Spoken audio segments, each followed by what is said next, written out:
आंधी बळी विरगाळे काला वाटू एकमेका वैष्णवनिका संभ्रम नमो विठ्ठला राया पांडुरंगा नमो रुक्मिणी माऊली ज्ञान गंगा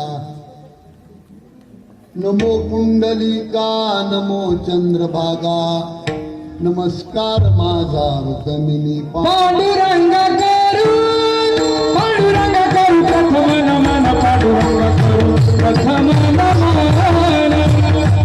पांडुरंग करू प्रथम नमन पांडुरंग करू प्रथम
ज्ञानेश्वरा करुणाकरा दयाळात्मका करुला धुलो पावन झालो चराचरी मी कला कुसरी काहीच नेनो बोलतो वचन्याती भाविका तुमचा अनुग्रह लादलो पावन झालो चराचरी जय हनुमान ज्ञान गुण सागर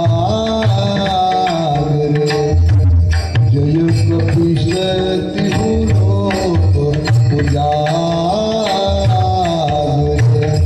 रामदूत अतुलित बलधामा अंजनी पुत्र पवन सुत नामा महावीर विक्रम बजरंगी कुमति निवास जय सिया राम बोलो जय सिया राम बोलो जय सिया राम।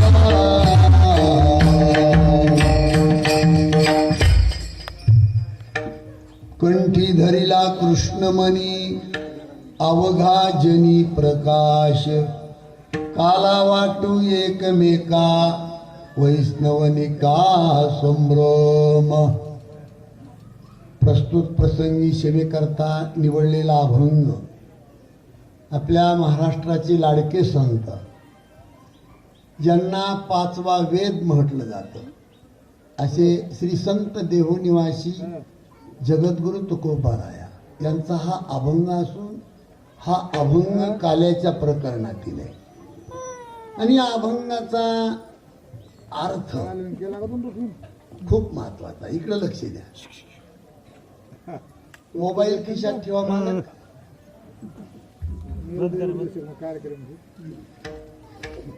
या अभंगाचा भाव कसा इकडे लक्ष द्या। जगद्गुरु तुकाराम महाराज म्हणले या भूमंडळामध्ये जर बलवान वीर कोण असतील तर आम्ही आहे। दोन महत्वाचे मुद्दे त्या अभंगामध्ये। या जगाच्या पाठीवर खतरनाक बलवान जर कोण असतील तर आम्ही आहे। बलवान कशामुळे?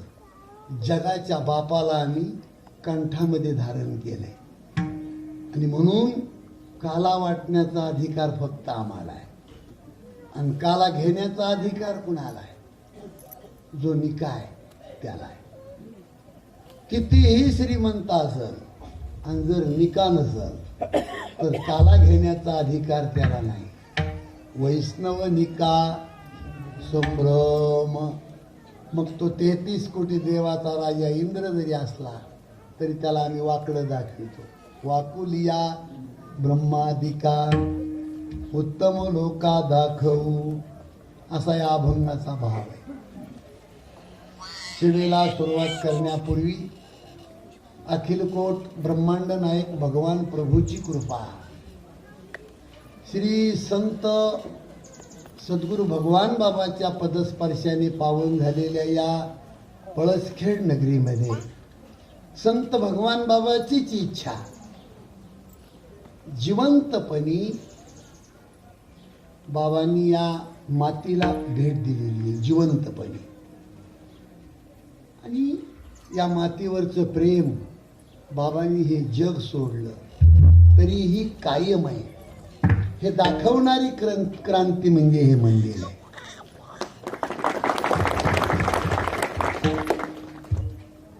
अहो, टाळ्या वाजवून भाजत नाही, करावं लागतंय. कोणताही माणूस दमडीचं खरं नाही आणि चौकामध्ये येऊन आकाशाची साल काढायला पाहतो. बोलणं सोपं आहे, करणं अवघड आहे.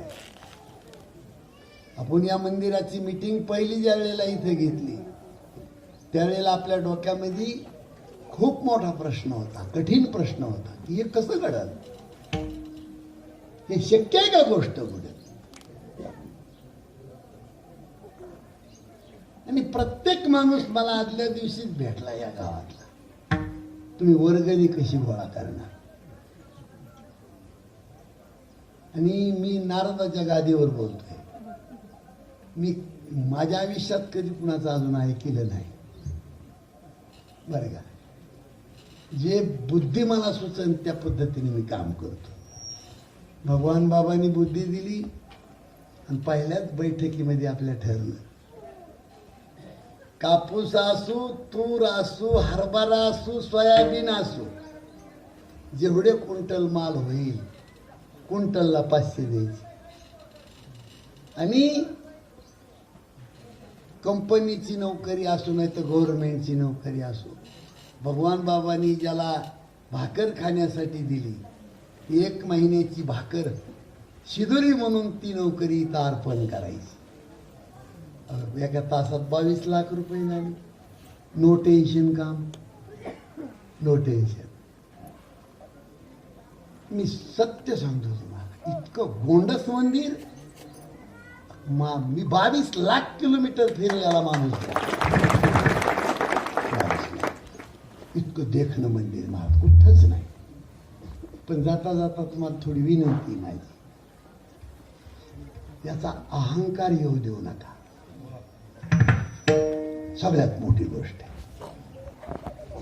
असं कधीच नाही कुठं जाऊन म्हणायचं की आमचं मंदिर तुमच्यापेक्षा लय भारी आहे.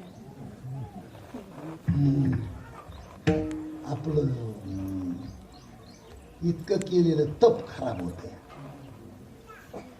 परमार्थामध्ये सक्सेस कोणी झालं नाही अजून. काही बी करा तुम्ही, त्याचा गर्व येतोय. ज्या निळोबारायाचा अभंग आहे, यज्ञ याग भोग स्वर्ग आड येती, करिता तपे काम क्रोध खवळती, नित्य नित्य ज्ञाने अभिमान वाढती, करिता तीर्थाटने अहंकाराची प्राप्ती ओ, धन्य ही आनंदाची सापडली वेळ, तेने संत सज्जन भेटले सकळ, त्यांनी फेडियेला बुद्धीचा ओमळ, दृष्टी दावियेला यशोदेचा बाळवो, धन्य ही आनंदाची सापडली वेळ. आपण देवदेव केल्याला लोकांना सांगायचं नुसतं. मावशी तुम्हाला ऐकू येते का? 4 धाम बाई करून आली कधी 4 धाम. 1 महिनाभर गावाला सुद्धा खाऊ देत नाही ती बाई. हा, कुठं गेली ती ग मुद्रून का? आम्ही चारधामाला गेलतो आणि काशी केली पर्या